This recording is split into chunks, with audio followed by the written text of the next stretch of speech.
Mesdames et messieurs, The greatest festival of our contemporary society, the Olympic Games, is about to begin.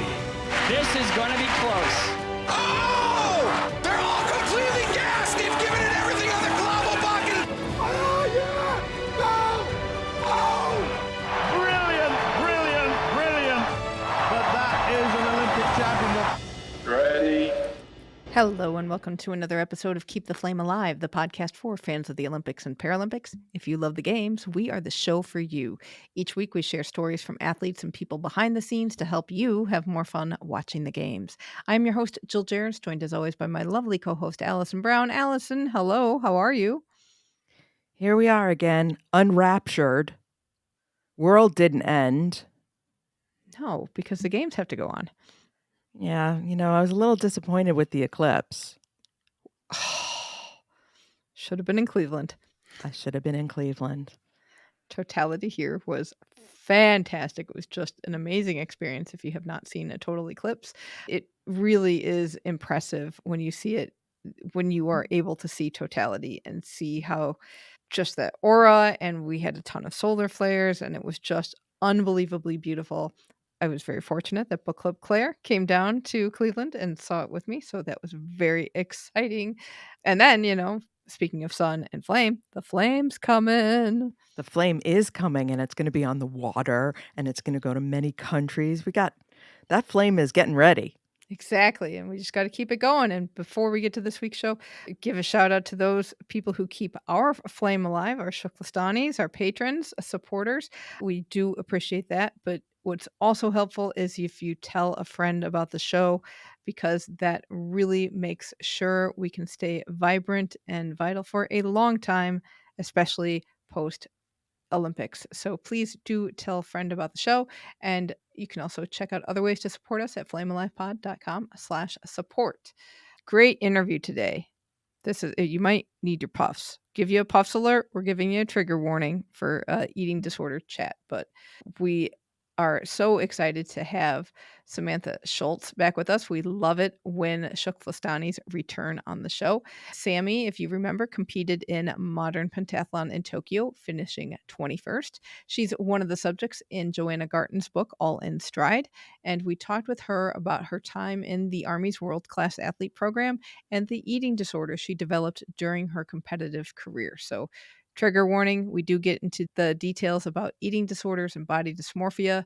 It's a really important and powerful conversation to hear, so take a listen. Samantha Schultz, thank you so much for coming back on the show. Welcome back.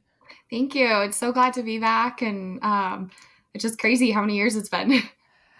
It really is, and it's so nice to be able to touch base with people even after the Olympics, because you're part of Team Keep the Flame Alive, and we do like to maintain contact. So it's fun to be able to see what happens next and what happens next and what happens next in people's lives. So after Tokyo and getting out of the Army, because we talked with you after Tokyo, but just before you were done with your Army service, your life outside of family completely changed. How was navigating that transition for you, looking back a couple years?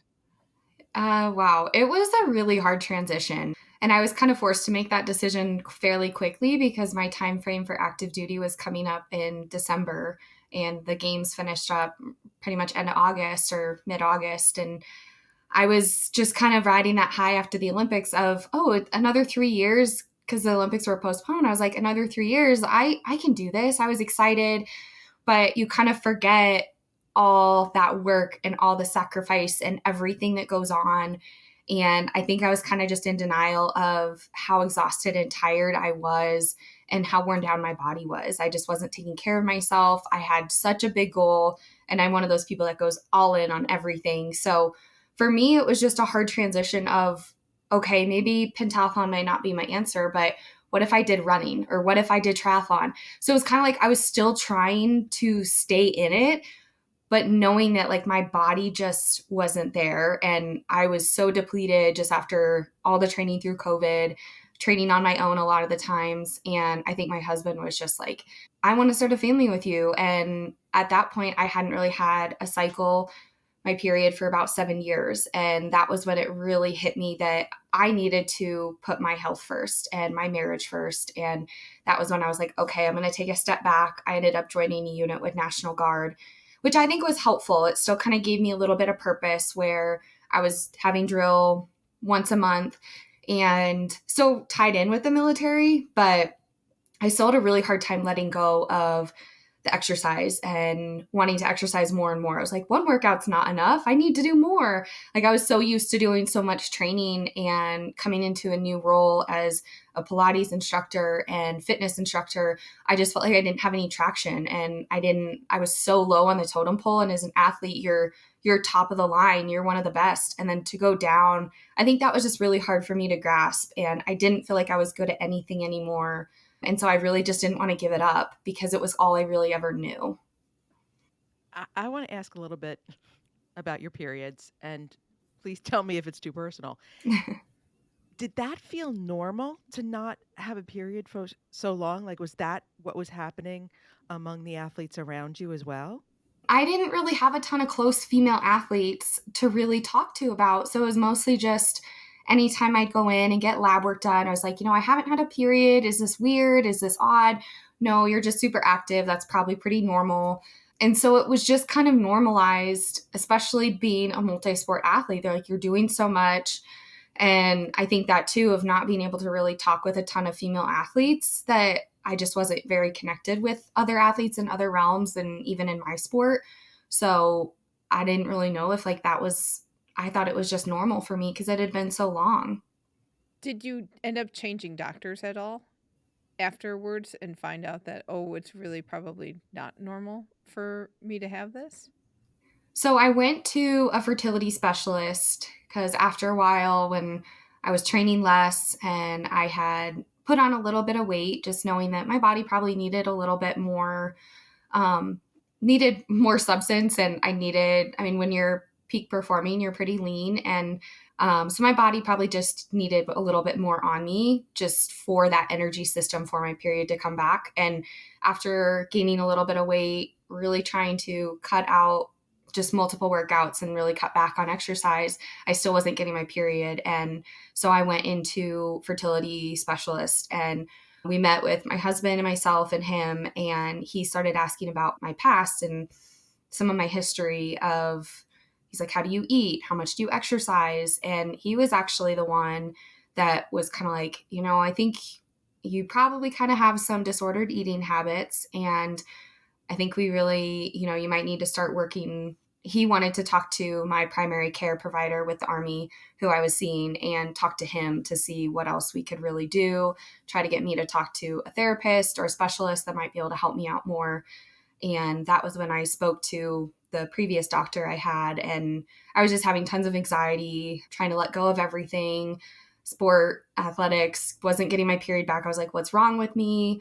I'm trying to do all the things, but I don't really know. And that's when the primary care doctor, after he spoke with the fertility specialist, he's like, yeah, you have an eating disorder. I'm pretty sure you had an eating disorder. The strength coaches through WCAP actually thought that you had an eating disorder.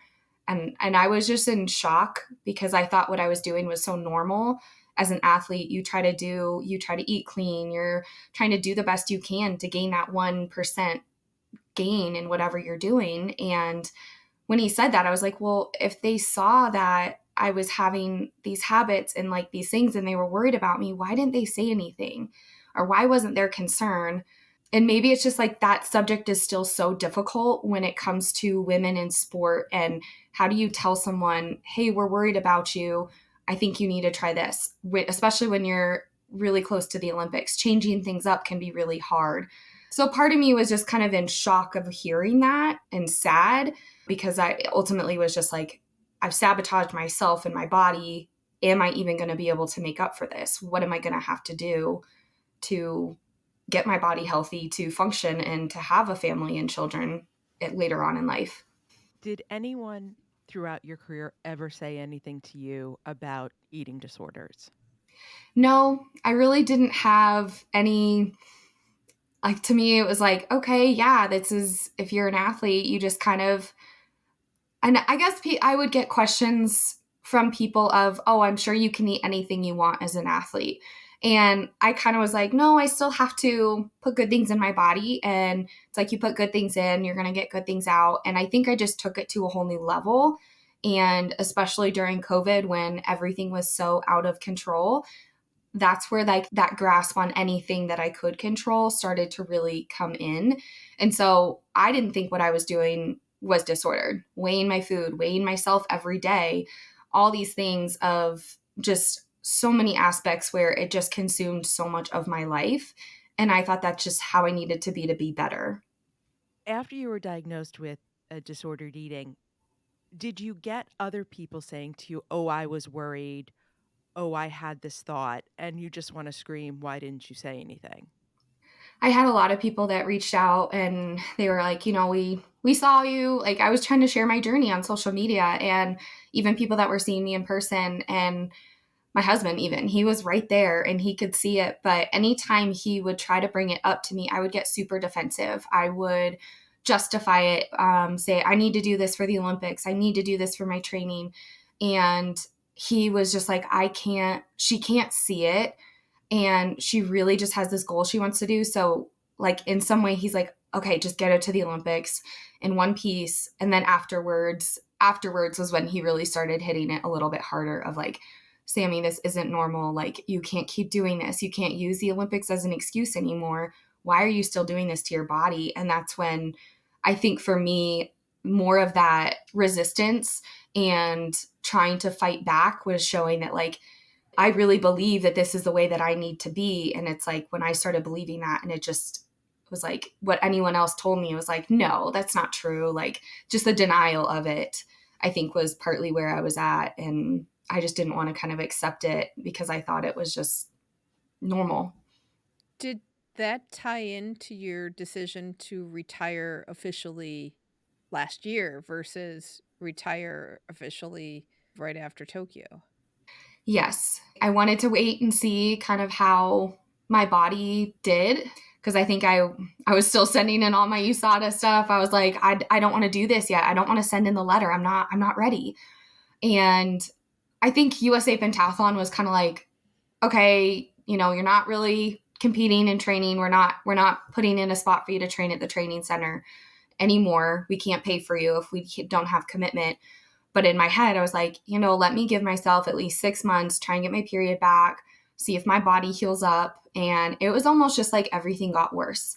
My knees started hurting more, my ankle, and even just over time doing less training. And it's like, yeah, I wasn't doing nothing. So I'm sure my body just needed a little bit more rest and recovery, but things almost just seemed to get worse. And that was where I was like, I'm not going to be able to do this. And my marriage and my life and my future is more important than trying to go to another Olympics. As much as I would have loved to try and improve my performance and do all that, but it's just kind of like it made me see there was a lot of other areas in my life that I really needed to focus on. And I have a hard time, especially with pentathlon and multi-sport. It's hard to be all in with 5 things. It consumes so much of your life. And I have a hard time being like 1 foot in this door, 1 foot in that door. So I think for me, that was the best decision. It just took me a minute before I was like, yeah, this is what needs to happen. Where was that timing in terms of your treatment? Was that after you had done the extensive inpatient or before? That was before. So I officially retired before I went into treatment. I had done some different kinds of medication for anxiety. And when I went off of them thinking I was going to be okay, that's when my eating disorder got a lot worse. And just everything, it was almost like the anxiety medication was just kind of making me flat. I just felt awful. And when I went off of that, a lot of things got worse. I couldn't stop behaviors. I couldn't stop working out. I think it was just the only way I knew how to cope with what everything that was going on. And that's when I knew I was like, I need to get more help for this. And that's really hard saying that you need to get help for something, especially as an athlete. You're like asking for help or showing vulnerability. Sometimes that means you're weak or you're not going to be able to make it, even though it's like that vulnerability is what allows us to open up and receive that help that we need. And I think I just had to learn that. And a part of going to treatment is your eating disorder thrives in secrecy. And that's a really big thing that I've been trying to work on now, is knowing that I can be vulnerable and open about this and try to help other people because they don't need to be alone in it. And it's actually probably worse if they're trying to deal with it alone. What was the response from your husband and family when you said, hey, I need more help? My husband had been pushing me to go to rehab or treatment pretty much right after the Olympics. He really was pushing me to try and do that. And I think he knew that he had to take a back seat. Once I started going to a therapist, a dietitian, and working more on it, he's like, okay, she's trying this. I still see issues, but I can't be the one to force her to do this. And I think that was where, when I finally made that decision, he's like, okay, she really does. I think he was second guessing whether I wanted to start a family and actually be with him long term, which I don't want to make him seem like a bad person, but it was kind of like, she's still doing this stuff. She's still doing this stuff. I see progress, but as you get older, you're like, okay, when are we going to kind of move on and move past this? And so I think he was secretly relieved, but also very scared because that meant like me leaving, me not being home. And I think my parents too were just a little in shock of, we didn't realize it was this bad. We didn't know that you were really struggling this much. And I think just I hit a lot really well. And I think that they were worried about me as they saw me kind of throughout getting closer to the Olympics with my weight getting lower and getting leaner. But yeah, it's just a lot of times when you're not there to see what happens day in and day out, you really don't know what's actually going on. So what did that inpatient treatment look like for you? And especially as an athlete where you've been watching all this food for so long, and to sort of mix those two things, what did that look like? Oh man, I was so nervous. I I think I was in the waiting room before going up into treatment. I was like, I just want to go home. I don't want to do this. I had my bag packed. I was doing partial hospitalization program, so they call it PHP. There's also what they call intensive outpatient program, but you have to go through the PHP program first to go into the outpatient or the intensive outpatient. And so there was a house that they let the clients' patients stay at. And so I had planned to stay there in Denver. And ED Care in Denver is a facility that also has an athlete program. And that was primarily why I chose to go there, because I knew that exercise was a part of my eating disorder. And if I couldn't address that, then I didn't really feel that that was going to address the whole picture of everything. So a part of that, of going there, was knowing that I'd be in groups with other people, whether they were college athletes, Olympic athletes, any level, or just people that understood that aspect of sport. And so kind of the first day you come in, and I mean, there's people at all different stages of their recovery that they've been there a week, 2 weeks, 5 weeks, 2 months. And so you're just like overwhelmed with the whole thing in general. And you get brought in and your meals are plated and out for you, and you don't get any choice of what you get to eat. So that really challenging me to eat different foods, getting out of a routine of weighing out my food or having control of portions, all those things like that. And then just having different groups where you talk about how you feel, you talk about all the things from your past, really vulnerable. And being in those groups with all the other athletes too, and people who are non-athletes, it's just eating disorders don't have a specific person, a gender, a size. It can be men, women, whatever you are. And I think just seeing that I thought there was such a stigma of like what an eating disorder had to look like for me to get help. And that wasn't true. And there was points in time where I was like, I would much rather go back to basic training, because I felt like that was just, I was moving. I just felt like I had more of a purpose. Whereas there, you're like talking about your feelings. And I was like, I'm exhausted. I haven't done anything today but sit in groups and talk about my feelings. And I'm exhausted because I'm not used to doing stuff like that. And so it was a very big shift of being open and vulnerable and really just letting go of control. And throughout that process, I did the partial hospitalization program, and then you gradually progress.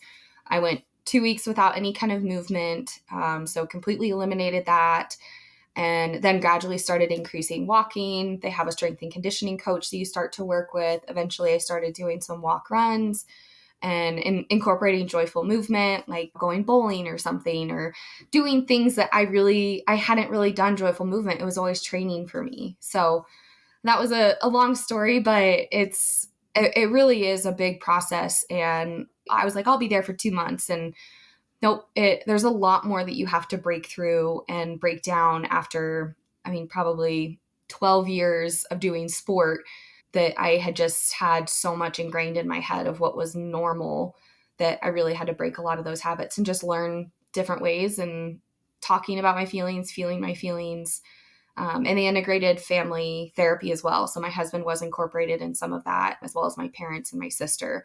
So I think that really helps too. Now I have a much more solid support system when it comes to that, and people who I can open up to and that kind of know now, oh, this is something that we might need to look out for if we start seeing this again, to be like, hey, what's going on? Are you doing okay? So kind of having those people to check in on you if you go back and slip into kind of some of your old habits. Did your competitive nature help you or hurt you in your ED treatment? I would say it hurt me, because I just wanted to kind of get in, check the boxes, and get out and say, I did this, I'm done, I'm good, I'm healed, don't have an eating disorder anymore. And just wanting to have like a timeline on things. As an athlete, you're like, okay, I have a competition here, so I need to train this, and this, and like I have something I'm looking forward to. But treatment, you don't know, like there's not a set date that you're gonna discharge or get out. They really just go on a week to week basis on what your progress is, and your whole team meets. And so I think that competitive nature of like, I just want to know what I'm going towards and work towards, it kind of feels like you really just have to let go of that timeline, which as an athlete, you're like, no, I need to know, like I need a timeline. I need to lay everything out. But that's not how recovery works. How is it working in a team, in a sense, for recovery versus you're in an individual sport, very small sport in the US, and probably highly competitive with other athletes? What's that like? Because it seems like that kind of nature, even though I see a plus side to individual sports, but there's also a lot of isolation. So, what is it like trying to transition from kind of a sole focus to, hey, I'm part of a team that's helping me? I noticed when I first came into treatment, I was very guarded and I put up my walls, which was kind of a defense mechanism of I don't want to get hurt and I'm protecting myself. And I think I did that just because I felt like if I did open up to my coaches in the past or teammates or something, I felt like it wasn't received well or it was used against me. And so I think I just had a lot of trust issues when it came to opening up to either other women, other men, people in authority over me. And so I really had to work on that of letting my guard down, learning to trust people. And a lot of the women and a lot of the other people and just other patients that were there, I became very close with them. And to know that like I can build relationships with people and I can trust people and other people can be safe, I think was just eye-opening to me. And I always thought of myself as like, yeah, I'm very independent. I just do a lot of stuff on my own.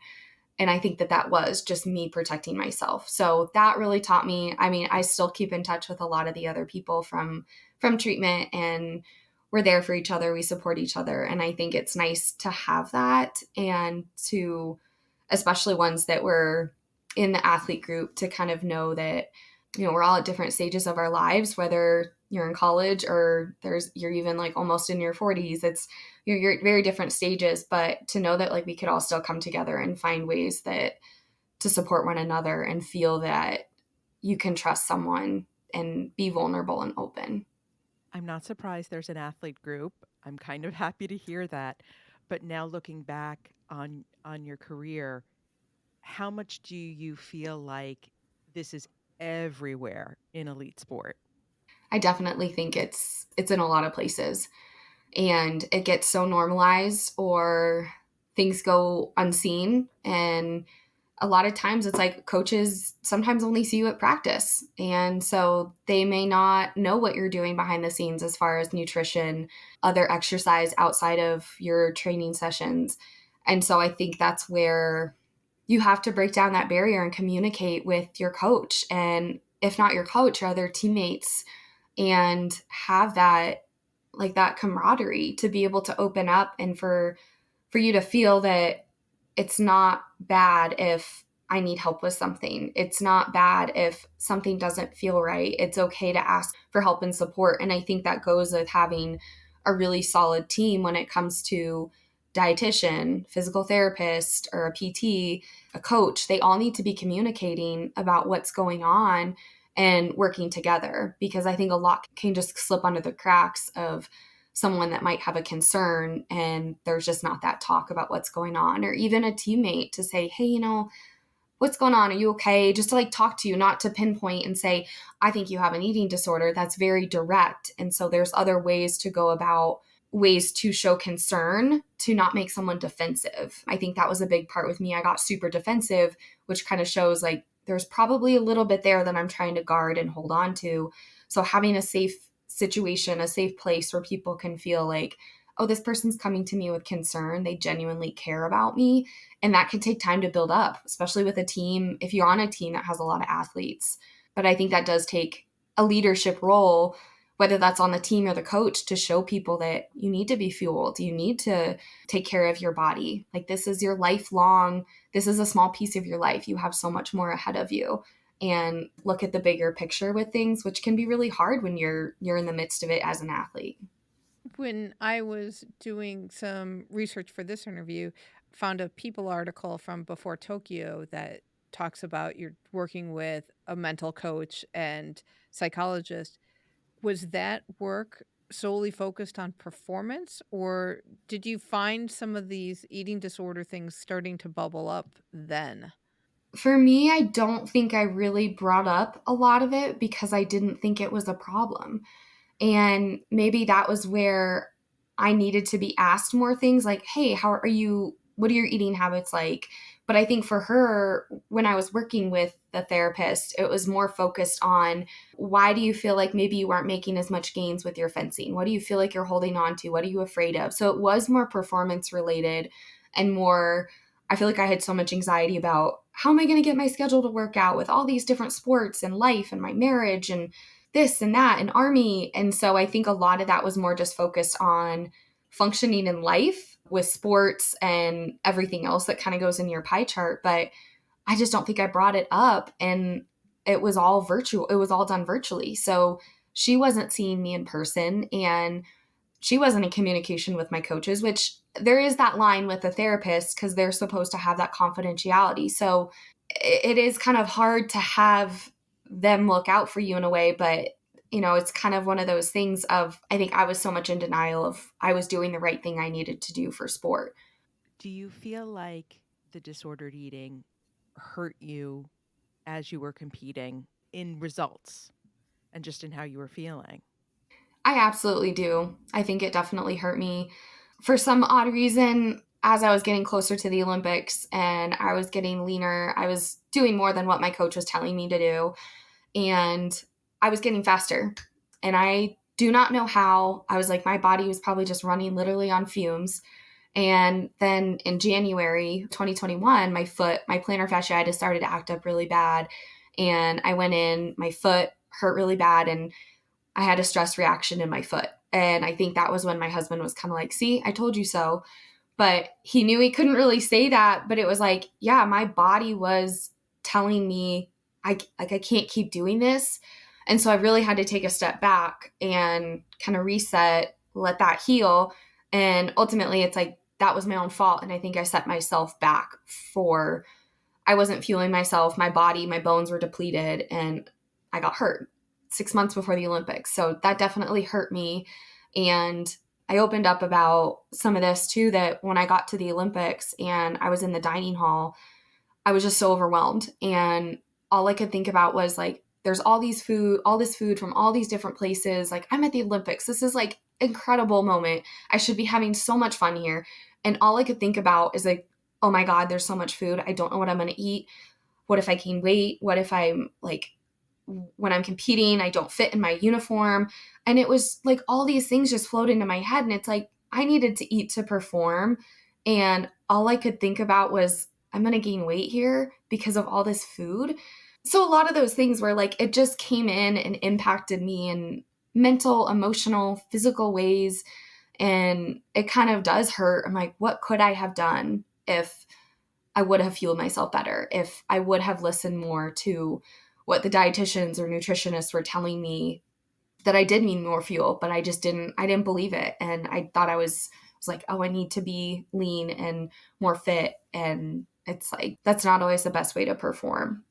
It's kind of interesting that your situation is happening in the midst of kind of a revolution and change of thinking of how athletes need to think of fuel, or how we do talk about, well, Tokyo is a big mental health issue with athletes, but we see in other sports talking about disordered eating is popping up more and more.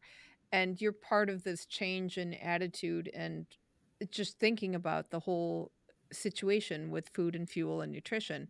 So, what do you think going forward should athletes think about, or sports coaches and people in administration think about when trying to help athletes avoid going down the same road? And that's what's like the question. It is so Yeah. hard to say like what the right answer is for that, or what's going to change everything. And I always try to remind myself of the quote, comparison is the thief of joy. And it's so hard to, when you're in a sport, you see what like the body type is for that athlete, which if you look like across history, that body type is probably different and it varies from quad to quad or year to year. But what we see is like, oh, I have to look like that. And I think that's what's so hard is we are all built so differently, and coaches need to have that education to work on helping athletes feel like it's not about the way you look.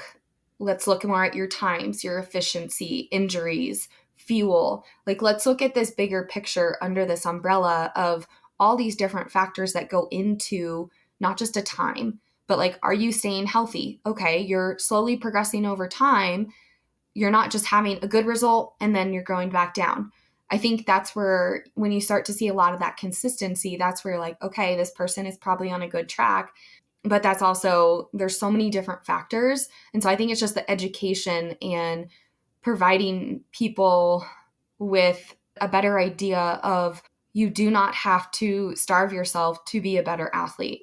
There is other ways, like there's dietitians, there's resources, and those should all be provided to athletes. And I think that's the thing, just a limitation on access to good providers that aren't going to be telling them things like, you need to restrict this or you need to restrict that. This food's good, this food's bad. It's like, no, we need to, I think, work on a lot of that education and make sure those who are working with athletes and just people in general are vetted and that they're giving them adequate information. And I think social media is just a big part in making people realize that you can't believe everything you see and everything you read. There's a lot of people that share information out that really aren't accredited. They might just be finding an article that might not have all the data and information with it. So I think just understanding that social media is a highlight reel. And I feel like I kind of need to apologize for that, because I took the highlight reel of my life when I was leading up to the Olympics, and it really wasn't perfect. I was struggling mentally, physically. I think everyone was during COVID, but I was like, the Olympics are great. I want to show everyone that this journey is amazing. And so even just like opening up about that, it's like, I was struggling, but I showed that things were fine. And so I think a lot of athletes were starting to see more of that raw emotion of, this is really hard. I got an injury and now I have to take a step back. I have to scratch from marathon trials or Olympic trials or this big event or that big event. And that's really, really hard to do. But I think we're seeing a lot more people making decisions that are better for their health and their long-term mental and physical health. That I think that's a good thing. But that's also, I think, a big part to do with coaches helping out with that too. So you appeared in All in Stride by Yes. Johanna Gartner. And one of the things that came up that you were just mentioning, you had some not great coaching throughout your career. How do you look back on that now? What's your 2020 hindsight view on what could have been different? What should have been different? Yeah. I definitely think when I first came into the sport, I was so eager to please. I wanted to do everything the coaches told me. And when you come from high school, you're working with coaches that are really kind of just doing this part-time and they care about you. And I just had such a good team aspect and some really great coaches that I got to work with. And not saying that the coaches weren't good, but they were European when I first came into pentathlon. They were European, and so they were very harsh and blunt, and they weren't really the ones to give you a ton of praise if you did a good job. Like, they were pretty stoic. And I think kind of that when you are a woman kind of coming from high school to college, your body's changing, things are changing. And I had just come from maybe doing 1 or 2 sports at a time to jumping into doing 5 sports, doing night classes, being in a whole different environment. And my body just was all out of whack. And I had the coaches sit me down. And this was one time where I was alone with the coaches. There'd be a lot of times where coaches would sit us down in groups and after competitions and just tell us what we did terrible. And I'm like, I'm in a group full of these people I compete against, and I feel like I'm just being torn down in front of my teammates. Like, this should be done one-on-one personally. I just felt like that kind of setting wasn't it wasn't helpful for making a team aspect, because we all felt like we had to be like against one another. And so I think a part of that is like, I don't think they really tried to foster that team aspect of things and really make that like, if you get better, your teammate's going to get better. You're both going to lift each other up. And I don't think that was really shared. And there was a meeting that they pulled me into a couple months after I had started doing pentathlon. And I was told, as a female, you look fine, but as a female athlete, you're fat. Yeah. And it's hard for me to forget that moment. And you kind of just equate it to, okay, that's just the European way. That's just the way they tell me I need to change my body because I want to be an athlete. I need to look like an athlete. I need to change. I'm not good enough. And so I think that's just where like, I need to work harder. I need to do more. And that athlete mentality of like, just do more than the coaches tell you. And that's kind of when it started of like, I need to start watching what I eat. My coaches are watching me. I think that all just kind of started then of, oh, okay, this is important. What was it like being part of the book and making the decision to share your story? It's actually been like a weight off of my back, I feel like. In the moment, it was definitely hard to open up about a lot of these things. Johanna, the author, she is such an incredible person and such a great author. And there's certain times where I'm like, I don't know why I started to open up. And I think, of course, going to treatment was one of those things, but a lot of this stuff I shared to her before I went to treatment. And I think for me, just noticing that I don't need to hold on to all this stuff anymore. And I could be a person that helps someone else so that they don't have to go through this. I think that was a big part of and I feel like I was afraid to speak up or do the things that I needed to do to ask for help. And I don't want anyone else to feel that way. So it's kind of like being vulnerable is so scary. But at the end of the day, that's how you're going to make progress. And that's how you're going to grow, is talking about these things that are challenging, talking about these things that you went through. And I've had a lot of people, when I did open up on social media about going through treatment, I had a lot of people reach out and say, I went through similar stuff when I was younger and I didn't have any adequate help. And I'm so glad you're talking about this. I wish I would have had this, or I wish I would have spoken up about it. And so hearing that, it's like that these people feel that they can open up to me about some of their past struggles that they maybe have not even talked about before is really, it's hard to know that a lot of people have struggled, but also I'm hoping that just kind of opens that door that we can be there for one another, and it doesn't need to be something that's shameful or that you're judged for. What has been the reaction specifically within the elite athletic community? I've had some teammates that were like, wow, I really had no idea. And I think there's kind of that disordered eating level where like, okay, this person really watches what they eat. And then there's that full on eating disorder, and where it's so much more life consuming. And so there's kind of like that build up to things. And I think that a lot of them just didn't see the magnitude of it. And they kind of expressed some concern of like, yeah, we kind of noticed things, but at the same time too, it's like they were at that point, they were older teammates that were somewhat removed from it. So they weren't right there with me. And it's hard to kind of know what someone else is going through. But even too, just some of the other pentathletes from around the world, even just like hearting something or just saying, thank you for sharing. That's very vulnerable. Like, I hope you feel better. I hope you're doing well. Just hearing things like that means a lot.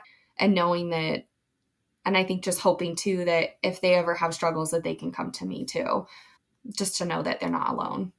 What do you hope to see within the realm of elite athletes or at like the USOPC level of support with things like this? I think everyone should be allowed and given the access to a nutrition or a dietitian, to sports medicine, and to someone who can provide therapy. And I think therapy, not specifically just sports psychology. I think it is important to have an aspect of sport in that, but I also think a big aspect of that does need to stay personal because that ties into your athletics. And so I think there's like that kind of that umbrella of there's so many different aspects, and that really has to be prioritized as you're training, your recovery, your therapy, your mental training, your food, your rest, that all needs to be a part of your training. And so having kind of coaches say, nope, let's rest. Like, let's get this, let's schedule your therapy in as a part of your training plan, and just kind of making that normal, that is important. And that's going to actually pay off more in the long run for your athletic career and your long-term health too. So where are you in terms of your recovery, and how are you feeling now? I would say I'm still in recovery. I've made a lot of progress, and I think I'm really hard on myself. I want it to be perfect and all rainbows and butterflies, but I think I know that there's going to be ups and downs. And I'm still working with a therapist and a dietitian and psychiatrist and whatnot on my recovery, but I really do feel that I have a better balance of my life and a balance with not needing to have exercise and needing to have so much control over food. I've been able to let go a little bit more, learning. And it's like, I think that body acceptance is, my body has changed since competing, and learning that is hard for me to still grasp. And so still working on that body image aspect, and that more time in the gym and more time doing this and more time doing that. It's like my body served a purpose being an athlete, and now my body is going to serve a purpose as I'm a personal trainer, I'm an instructor, I'm helping other people with their fitness. And I can't be on top of my game if I'm tired, I'm sore, I'm not eating enough. I can't, my marriage, like, so just looking at those different aspects and really trying to say, I need to be able to be there for my husband, for my family, for my clients, for all those people. And I think so that part of having a why behind my recovery, trying to come back to what are my values, what's my why, what am I really fighting for, and knowing that the eating disorder is going to kind of slip back in at times, but that's where I can come back to my support system and be like, hey, I'm having a hard time right now. This is what's going on in my head, and just talking through it, and not just having it all go on in my head, but having that open dialogue, talking more about my feelings. My husband and I have a little feelings wheel pillow that we use. And so kind of just making it more normalized to talk about not just what you do today, how'd you feel about what you did today, and kind of dive a little bit deeper and not stay so surface level. I think that's really helped me with recovery, and I'll start to kind of wean off and do a little bit less and less and less. I was doing therapy about twice a week and dietitian once a week. And so now I've kind of gone down to a little bit less. And so it's kind of just that progression that you have to do. And we'll kind of just see how things go and let go of the timeline and just continue to trust the process. We hear so much about athletes struggling with their retirement. What's been like an unexpected benefit for you in your life having been officially retired? I would say the ability just to go to more family outings or be able to be around for parts of the season. Like normally we would always be traveling over Easter weekend. There would always be a time when we were traveling, and that's one of my favorite holidays. Spring is one of my favorite times when the trees start budding, and I can get to spend birthdays with my family now. I'm not always traveling, or my sister-in-law had a wedding and I was able to go to that. If I had gone to Pan Am's this past year, that was during the same time. And so just in the back of my head, I see just so much of this where it took away from that time I was able to be with family, be with friends, go do more fun things like go out and ski or go try pickleball, just go out and try new things where I'm not as afraid to get hurt or injured and can kind of find joy back in that movement. Not waking up every morning at 5 a.m. to go work out 4 or 5 times. I still enjoy and I'm still active, and trying to find that piece of I want to do this because it feels good in my body, not I feel like I have to do this. And so I think that's just been seeing that there really is so much more. I feel like I see more light in life in color because there's so much more that I get to do now. If you had to go back and do it all over again, would you go down the elite athlete route? Yes, I would.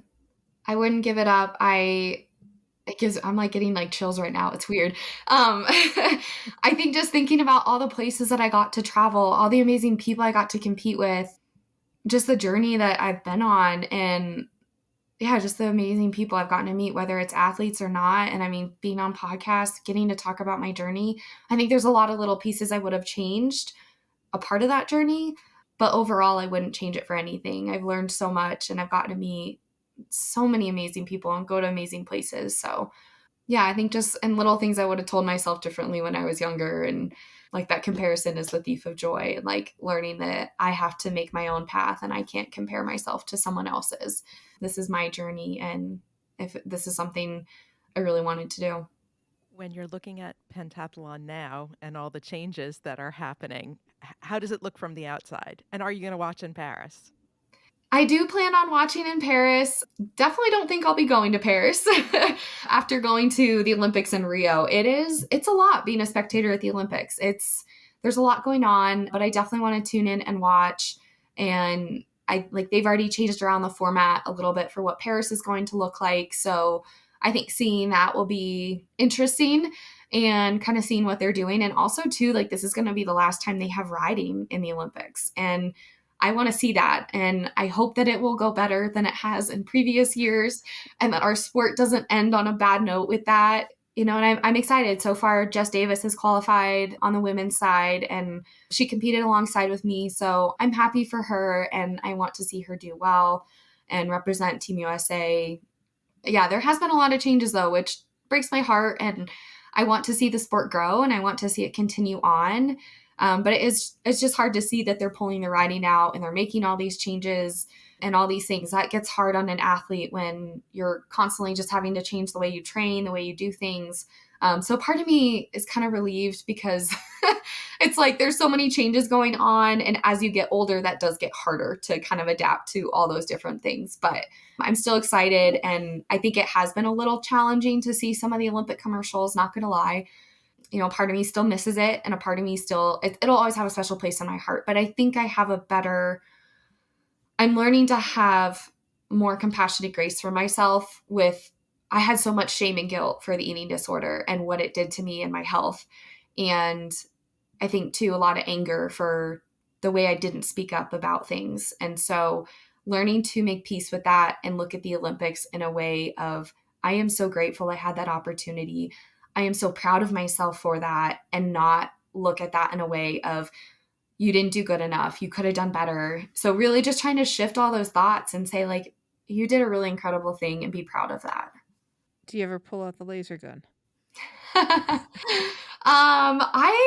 I have not. That's actually, I think I did like once or twice. I did a shooting demo, and then I did an event at the Olympic Museum. And so I brought it, but I haven't just like gone out and shot the laser pistol, but I have started hunting again with my family. So that's kind of fun to be able to do some other stuff like that where I'm still shooting. And now as the coach at Pikes Peak Athletics, I'll be doing an event where I'm going to bring some laser pistols and we'll have some of the kids shooting it. So there's still parts where I get to experience part of the different aspects of pentathlon. And right now I have a client who wanted to learn how to fence. So I'm teaching her some fencing drills.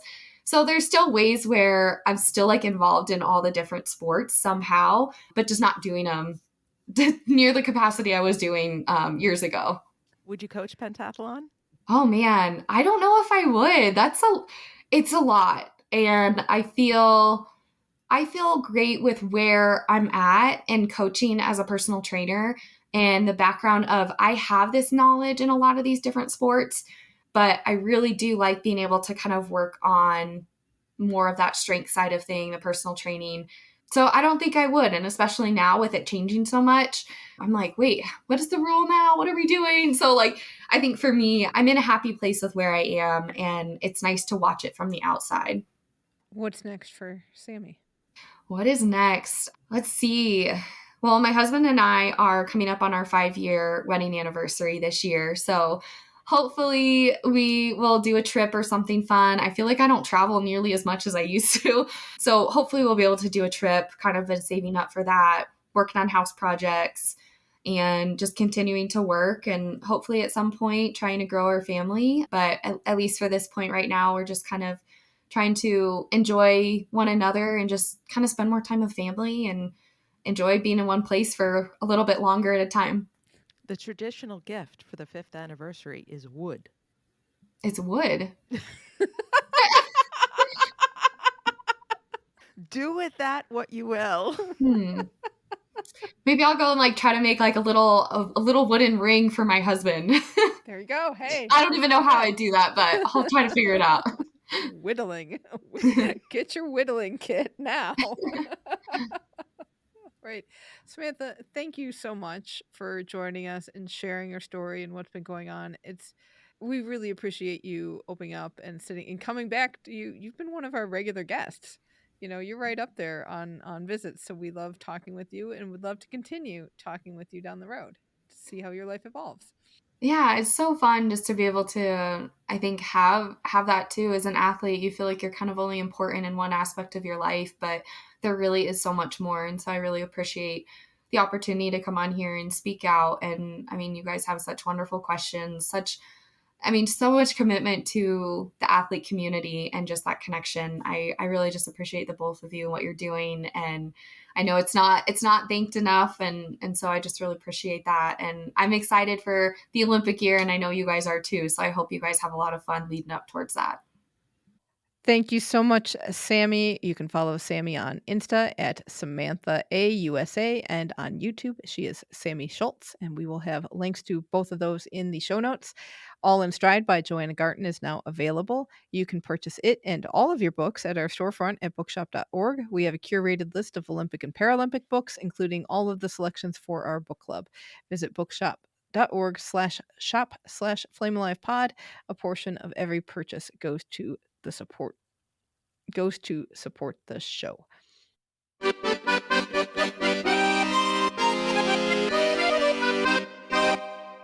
Les billets de sport. Many outlets have reported that there's going to be another major ticket drop coming for Paris 2024. That will happen on April 17th, which is 100 days out, starting at 10 a.m. Paris time. Could be up to 500,000 tickets available across all sports at a variety of price ranges. They say half of them are going to be 100 euros or less. And you go, well, Jill, Allison, how could they have so many tickets available now? Well, these had been held for contingencies and possible camera positions. And now that they've figured out exactly where cameras are going in the venue, they've got some room that opened up for you, potentially. So let us know if you get tickets. We love to hear it when TKFLASTANis go to the games. The beach volleyball stadium at the Eiffel Tower is under construction. Did you see pictures of this? I did see pictures of this. It's a lot going on. It looks huge. Surprisingly, yes. I needed more construction workers for scale because it just seemed like these towers were enormous. Right, and huge number of bleachers. It's going to be spectacular. The Eiffel Tower is also going to have a set of rings on it. According to NBC, the rings will be 95 feet long and 49 feet high. They'll be made of recycled French steel, and they will be attached to the tower about 200 feet above the ground on the south side of the structure. And just for context, the tower itself is over 1,000 feet.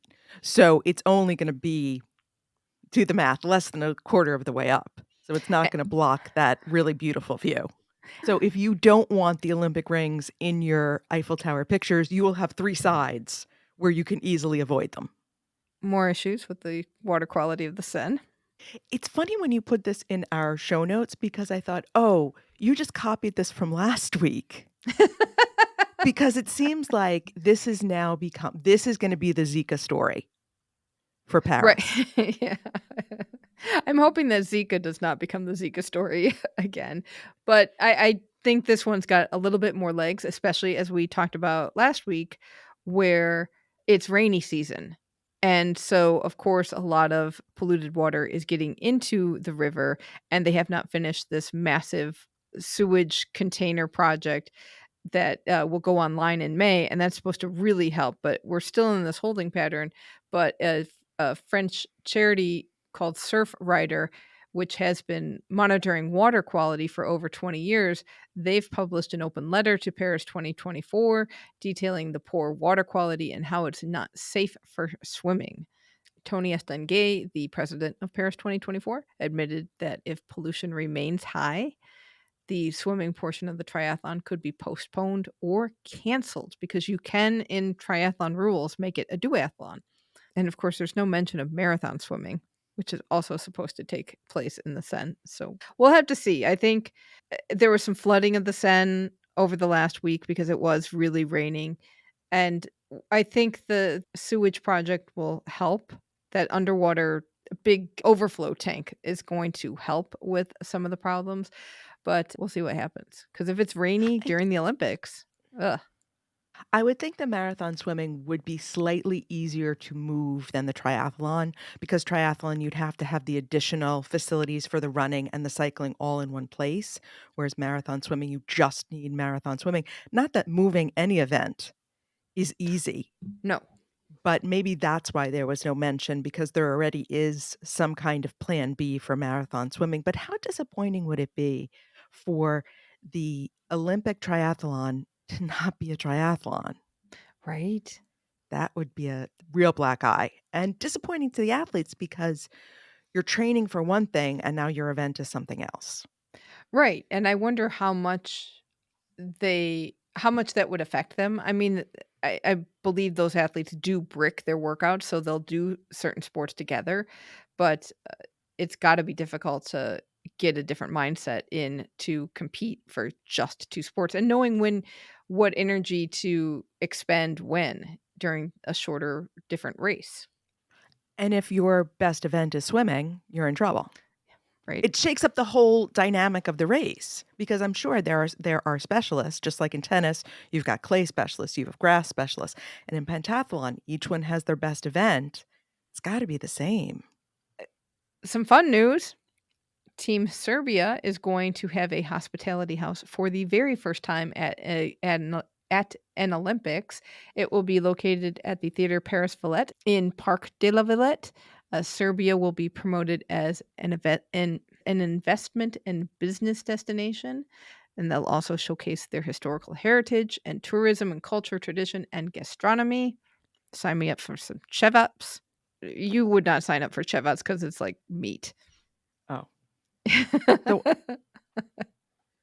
are there pastry puffed involved in that? Not really. The ones I've Oh. had are just meat sausages without casings, but they're delicious. But yeah, I'm sure they have their own bread. They've got their own pastries. Come on. They'll have more. It will be open July 26th through August 11th and will be free. Did you see this bombshell? I did not until I looked at the notes. This is a big deal. This came out today. Oh my goodness. For the very first time, an international federation is going to award prize money directly to medalists. So, World Athletics announced they're going to give gold medalists and gold medalists only $50,000 for winning the gold at the Olympics. And this is for each sport or each event in the sport. That's 48 events. So they're spending $2.4 million on this endeavor. Relay teams will split the 50K. The money comes from the IOC's revenue share allocation that the federation gets every 4 years. World Athletics said, yeah, we're just doing gold medal this time. For 2028, we plan to include silver and bronze medalists too. This is an interesting development. I'm not sure that the IOC is thrilled about this. My first reaction when I saw this was, is that the best use of IOC funds? Would the IOC much rather see the international federations do more grassroots development, do more underserved team development? But on the other hand, you're also awarding the people who you're making money off of. Because who do they come to see? They come to see whoever wins the 100 meters, fastest man, fastest woman in the world, the Ironman, the decathlon winner. So on the other hand, it's kind of what we've talked about in relation to the NCAAs, where college students getting paid or not paid. Well, pay the people who make you the money. Yes, and I did see Shuklastani Evan Dunphy talk about this on X. He said, it's really great that they're having prize money, but it would also be really nice if it got allocated down a little farther instead of one person winning a giant pot, which then to me that's like it's the Olympics, it's the pinnacle. You get the giant prize for this endeavor. But I do think that for many people in many countries, getting to the Olympics is a huge deal. And to be able to share in that pie, because they're still making money off of them too, they should get a little bit of the chunk too. I wondered what other federations thought about this, because it's definitely federations that do not have the kind of budget that World Athletics has or the kind of allocation that they get from the IOC. right. So what do those athletes think? Like, oh, would be nice if we could get that too. And they probably, some of them, I would say maybe swimming would be one to also follow suit. Who knows if they would? Gymnastics might have the ability to do that. But something like modern pentathlon, you're really talking about needing the money to build the sport, and especially in different places around the world. So I don't know what other federations are going to do about this. And the other thing with World Athletics is those athletes already have the Diamond League. Swimmers have professional leagues that they are making money off of. So do the gold medal winners actually need the 50? And is that the determining factor? Are we determining it by need, by who makes us the money, who's the pinnacle star? So Well, there's many questions as to who gets rewarded or who gets supported. and I guess the question is, need a factor? We talk about these sports needing money. I don't think a pro basketball player really needs millions of dollars every year. I just don't think that a lot of these athletes who get massive contracts, do they need that money? Do they deserve that money? I don't know. They have talent. So saying that, oh, do these athletes need the money? I'm sure they would go, yeah, we need the money because we have a finite lifespan. We need to use the talent that we have for who knows how many years and bank it. But I don't know, why do some sports get a whole lot more money and others don't? And then now you've created another different dichotomy within the Olympics. So I don't know. I would not be surprised if other federations followed suit. I don't know if they would do it for Paris or if they would wait till 2028. We'll see. And it'd be interesting to see what'll happen for 2026 if other federations decide they want to do that too. If you are going to France and need something to do, there will be a Pierre de Coubertin wax statue at the Grevin Museum, which appears to be the French version of Madame Tussauds, which oddly enough is not in France. I did not know this. I went down a rabbit hole.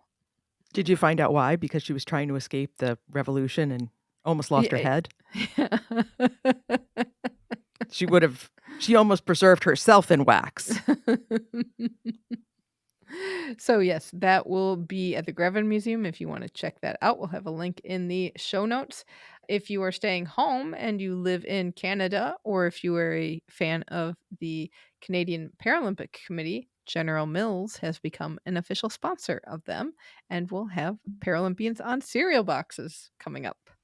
They showed some samples. It looked fantastic. Nothing better than athletes on cereal boxes. I don't know. Is that a generational thing? Am I old talking about because I love seeing that. We grew up with the Wheaties boxes. So I love seeing athletes and now para athletes on the cereal boxes. Woes for Canadian athletes. There was a fire at the Montreal Olympic Stadium, and the damage was extensive enough that the facility is closed for several weeks, which means that athletes who train there, including our very own Allison Levine and Jacqueline Simoneau, they have to find other places for training. The swimming Olympic trials were also going to be held there.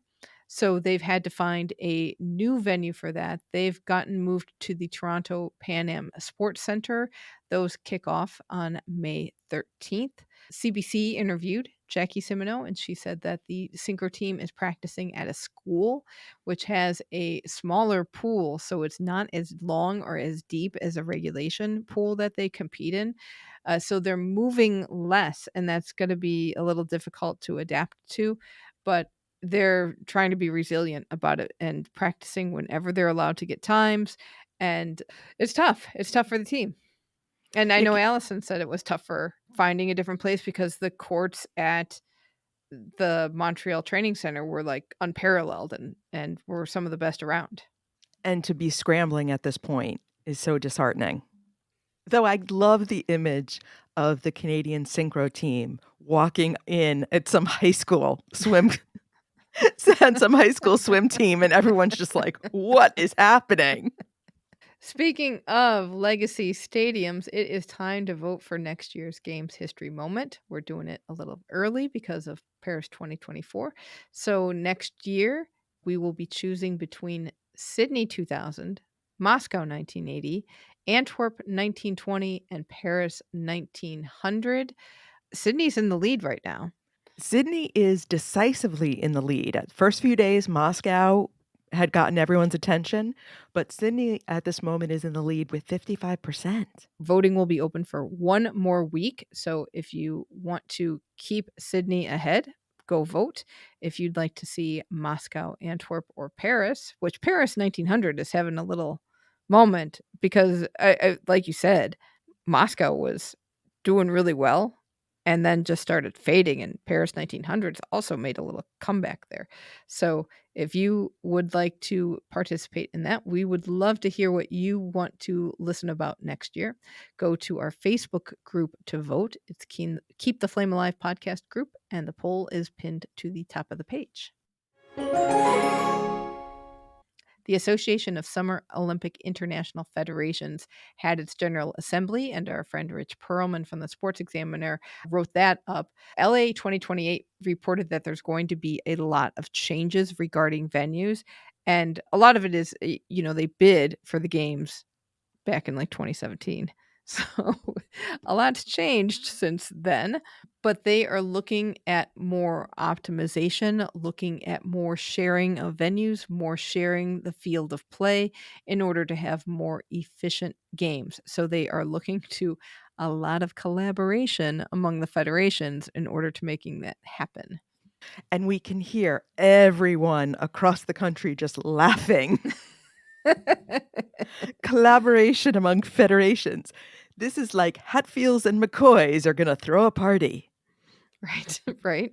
All throughout 2024, they're going to announce venue changes. Some of them will be big. They will also probably talk about where skateboarding, surfing, and sport climbing will be located because they weren't on the program in 2017 when the bid happened. They have not announced the venues for the 5 new sports that they're going to have, and that's cricket, squash, lacrosse, baseball, softball, and... It was all team sports. Wait.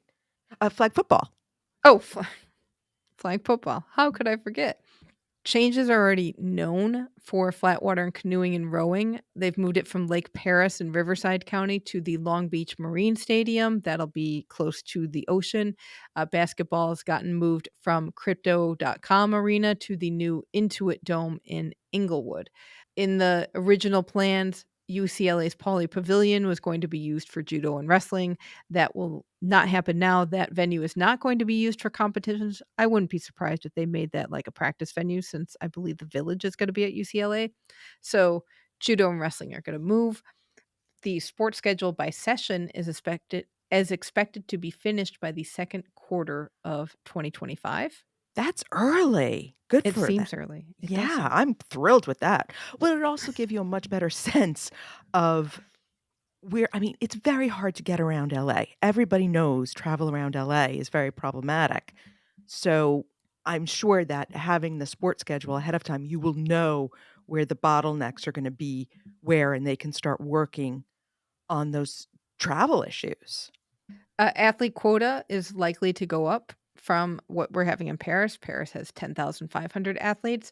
It will likely be 11,242 in LA to accommodate all of those new sports. That means that cuts that happened for Paris are going to stay in place for LA, which is bad news for a lot of sports. I have an idea for where they should have surfing. Where? American Samoa. Maybe Guam. Which one is further away? Hey, Paris said, let's go to Tahiti. So, LA, make it the furthest possible American territory. Maybe they can put it over in Puerto Rico. Just go to the other side of the country. Right. I was going to say Hawaii, and then I thought to myself, oh, that is way too close. Though that would be awesome if they had it in Hawaii. Right. Birthplace of surfing.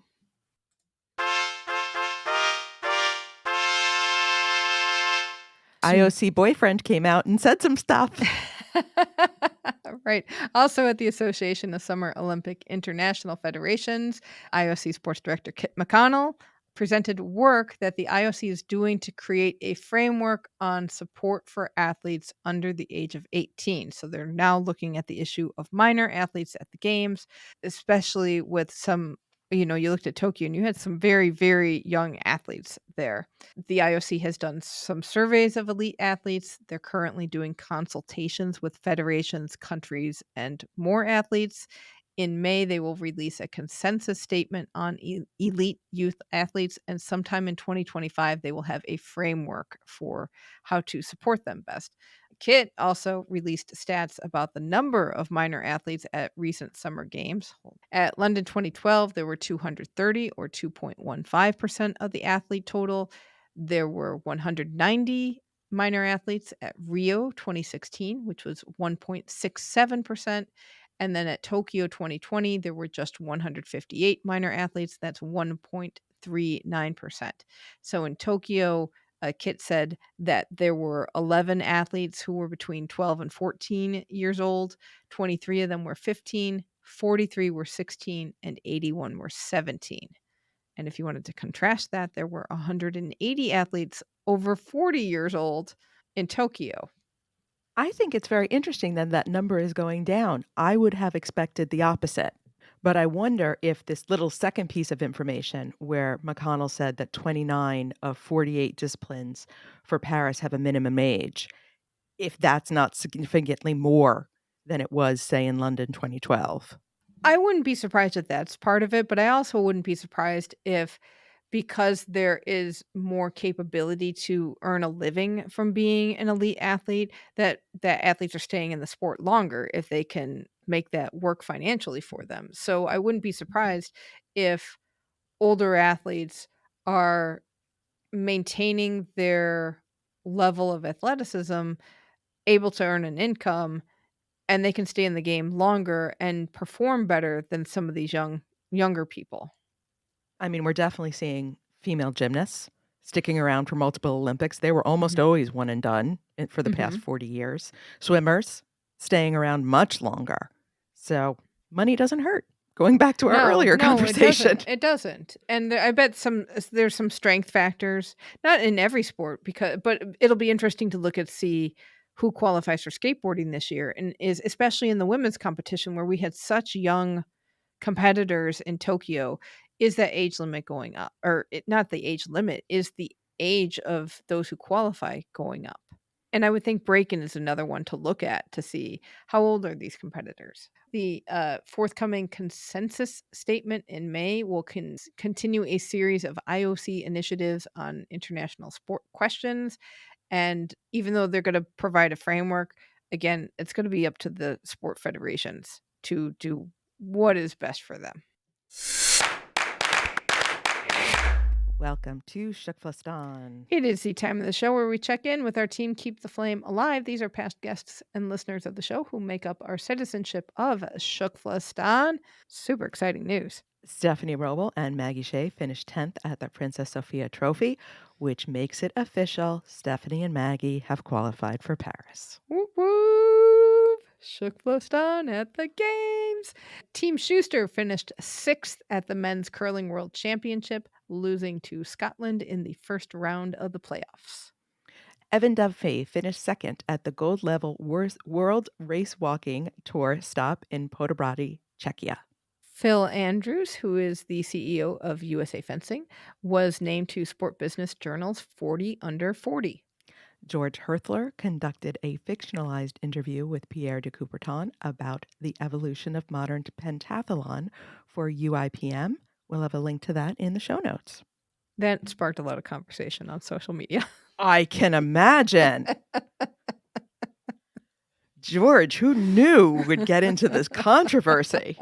So between the fictionalized interview with Pierre de Coubertin and the World Athletics announcement of prize money, people have just been talking about IOC old, passed away IOC members like Avery Brundage rolling over in their graves over these developments that have been happening to their beloved Olympic Games for amateurs. Roll away, Avery, roll away. Well, that will do it for this episode. Let us know what you think of our discussion with Samantha. You can find us on X, YouTube, and Instagram at FlameAlivePod. Send us an email at flamealivepod@gmail.com.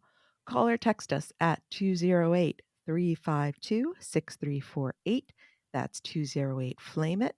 You can chat with us and other fans on our Facebook group, Keep the Flame Alive podcast, and sign up for our weekly newsletter with even more Olympic and Paralympic info for you at our website, flamealivepod.com. Next week, we will be at the Team USA Media Summit, so we are planning to bring you content from there. It's going to be our first time going to a media summit in person, so we are really excited to find out what it's all about and bring you plenty of athlete interviews over the next couple of months. Also, the Paris 2024 Torch Relay will kick off, so we will have thoughts on the lighting ceremony. Thank you so much for listening, and until next time, keep the flame alive.